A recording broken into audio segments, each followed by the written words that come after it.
Assalamualaikum warahmatullahi wabarakatuh. Shalom, Om Swastiastu, Namo Buddhaya, Salam Kebajikan. Halo semuanya, perkenalkan kami dari kelompok 11 mata kuliah pengantar komputer software TPB 7.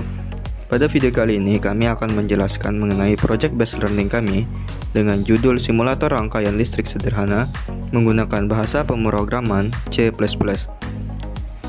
Disimak dengan baik videonya karena akan ada banyak penjelasan di dalam videonya yang berguna dan dapat memberikan gambaran yang jelas serta membantu kalian untuk memahami tentang bagaimana program kami bekerja. Tapi sebelum masuk ke videonya, kita perkenalan dulu ya. Selamat menyaksikan. Perkenalkan, nama saya Naval Faras dari program studi Teknik Elektro. Perkenalkan, nama saya Muhammad Ryan Fikri dari program studi Teknik Elektro. Perkenalkan, nama saya Aslam Abid dari program studi Teknik Elektro. Yang pertama, kita akan membahas latar belakang. Program simulator rangkaian listrik sederhana merupakan sebuah aplikasi yang memanfaatkan konsep perulangan, percabangan, dan array dalam C++. Dengan menggunakan program ini, pengguna dapat memasukkan komponen-komponen ke dalam rangkaian listrik, menghitung nilai-nilai yang relevan, dan melihat hasil perhitungan dengan mudah. Program ini diharapkan dapat membantu pengguna dalam memahami konsep dan melakukan analisis sederhana pada rangkaian listrik. Selain itu, program ini dapat digunakan sebagai alat untuk membantu mendata nilai yang ingin kita masukkan.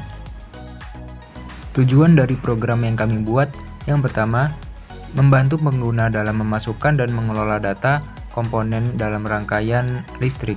Yang kedua, menghitung nilai-nilai total yang relevan berdasarkan data komponen yang dimasukkan. Konsep dasar rangkaian listrik. 1. Arus listrik. Arus listrik adalah aliran muatan listrik melalui suatu pengantar. Dalam rangkaian listrik, arus mengalir dari sumber listrik ke beban atau komponen lainnya. Arus diukur dalam satuan ampere. 2. Tegangan listrik. Tegangan listrik adalah perbedaan potensial antara dua titik dalam rangkaian. Hal ini menciptakan gaya dorong yang mendorong arus listrik untuk mengalir.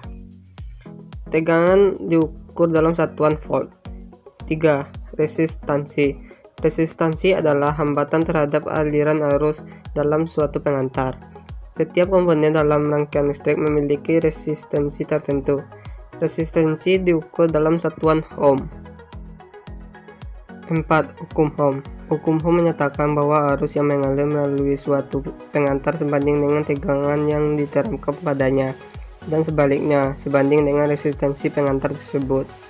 5. Hukum Kirchhoff. Hukum Kirchhoff adalah dua prinsip dasar dalam analisis rangkaian listrik.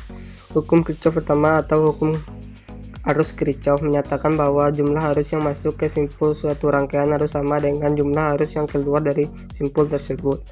Hukum Kirchhoff kedua atau hukum tegangan Kirchhoff menyatakan bahwa jumlah tegangan dalam suatu loop atau rangkaian tertutup harus sama dengan 0. 6. Komponen rangkaian listrik. Beberapa komponen yang umumnya digunakan dalam rangkaian listrik meliputi resistor, keranjang, induktor, sumber listrik, dan saklar. Setiap komponen memiliki karakteristik dan fungsi unik dalam mengatur aliran arus dan tegangan dalam rangkaian. Selanjutnya, kami akan menjelaskan secara singkat bagaimana cara menjalankan program ini. Berikut adalah pembahasan singkat yang dapat kami berikan. Pertama, pengguna menjalankan program dan diminta untuk memasukkan jumlah komponen dalam rangkaian. Kemudian pengguna memasukkan jumlah komponen, misalnya di sini 2.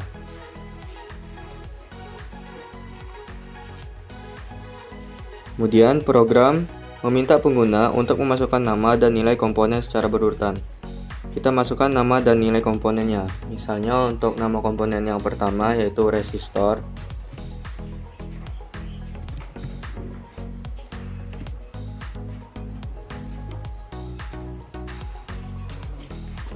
Kemudian kita masukkan nilai komponen untuk resistornya yaitu 10.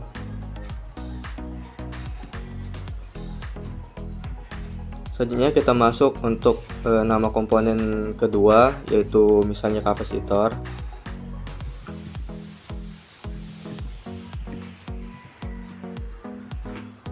Kemudian untuk nilai kapasitornya kita masukkan misalnya 5.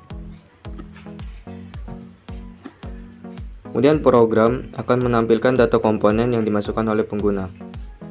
Kemudian program akan menghitung total hambatan dan total arus berdasarkan nilai-nilai komponen, dan program menampilkan hasil perhitungan seperti total hambatan dan total arus.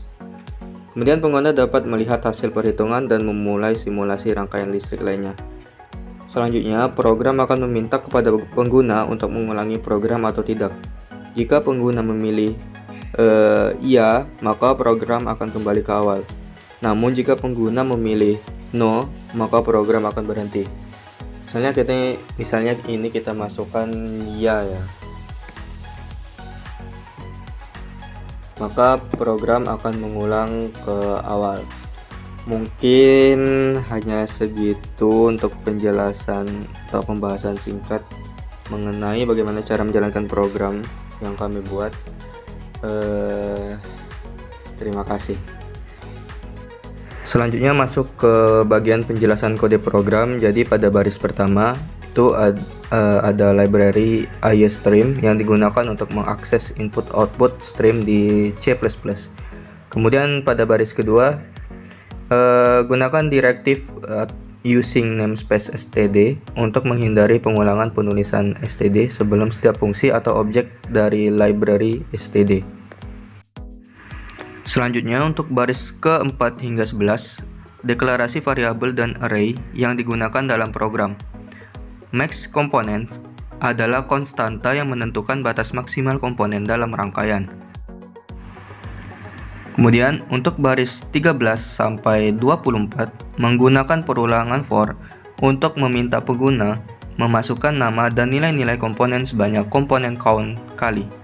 Kemudian untuk baris 26 hingga 30 menampilkan data komponen yang dimasukkan oleh pengguna. Untuk baris 32 hingga 39 menghitung total hambatan dan total arus dengan menggunakan perulangan for. Dan untuk baris 41 hingga 48 memeriksa apakah ada komponen sumber dalam rangkaian. Jika ada, program akan meminta pengguna memasukkan nilai sumber arus. Pada baris 57 sampai 62 menghitung total tegangan dengan menggunakan perulangan for. Nilai total voltage dihitung dengan mengalihkan total current dengan nilai komponen kecuali komponen sumber. Baris 64 hingga 68 menampilkan hasil perhitungan, yaitu hambatan total, arus total, dan tegangan total menggunakan code. Pada baris 70 hingga 84, program akan meminta kepada pengguna untuk mengulangi program atau tidak. Pada baris 86, mengembalikan nilai 0 untuk menandakan bahwa program berjalan dengan sukses. Terima kasih buat semuanya yang udah menyimak hingga akhir. Semoga penjelasan dari kami dapat menambah wawasan dan bisa berguna untuk kalian nantinya. Mungkin segitu dulu video kami kali ini. Saya selaku perwakilan dari kelompok 11 memohon maaf jika ada kata-kata yang kurang mengenakan yang keluar dari mulut kami. Sekian dari kami. Wassalamualaikum warahmatullahi wabarakatuh.